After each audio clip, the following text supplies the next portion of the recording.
Hi hello నమస్తే అందరూ ఎలా ఉన్నారు? నేనైతే చాలా బాగున్నాను.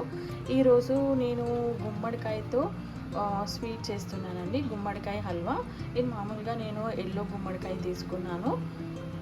ఇప్పుడు వచ్చేసి జస్ట్ ఇలా ఒక 2 కప్స్ అవుతుంది. ఈ గుమ్మడికాయ తీసుకున్నాను. ఇది వచ్చేసి నెయ్యి ఒక 2 స్పూన్స్ వేసుకొని కొంచెం వేడయ్యాక కుక్కర్లో నేను గుమ్మడికాయ వేసేస్తున్నాను. గుమ్మడికాయ కొంచెము ఇలా ఒక 5 మినిట్స్ ఫ్రై అయిన తర్వాత గీలో నేను ఒక 1/2 కప్పు మిల్క్ వేస్తున్నాను. సింపుల్గా అయిపోతుంది. 1/2 కప్ సరిపోతుందండి. ఇలా ఒకసారి ఇలా కలిపేసుకొని కుక్కర్ మూత పెట్టేసి 2 విజిల్స్ వచ్చేంత వరకు కుక్ చేసుకోవాలి. మనం ముందుగా కుక్కర్లో ఉడకబెట్టుకున్న పేస్ట్ అండి, నెయ్యి, పంప్కిన్ అండ్ పాలు వేసి ఉడకబెట్టుకున్న పేస్ట్.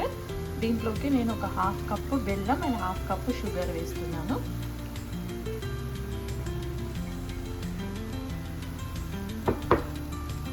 ఇదంతా కంప్లీట్గా మిక్స్ అయ్యే వరకు కలుపుకొని కాసేపు ఉండబెట్టాలి.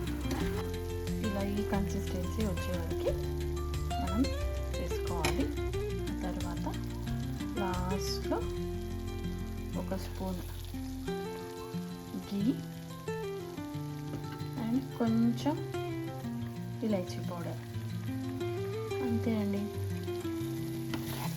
ఎంతో టేస్టీగా ఉండే పంప్కిన్ హల్వా రెడీ.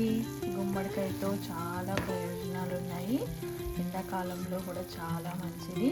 అండ్ మీకు ఏ కాలంలో దొరికినా కూడా చేసుకోండి. చాలా టేస్టీగా ఉంటుంది అండ్ హెల్దీ కూడా. చూడండి, ఇలా మన గుమ్మడికాయ హల్వా రెడీ అయిపోయింది. బౌల్లోకి తీసేసుకుందాం.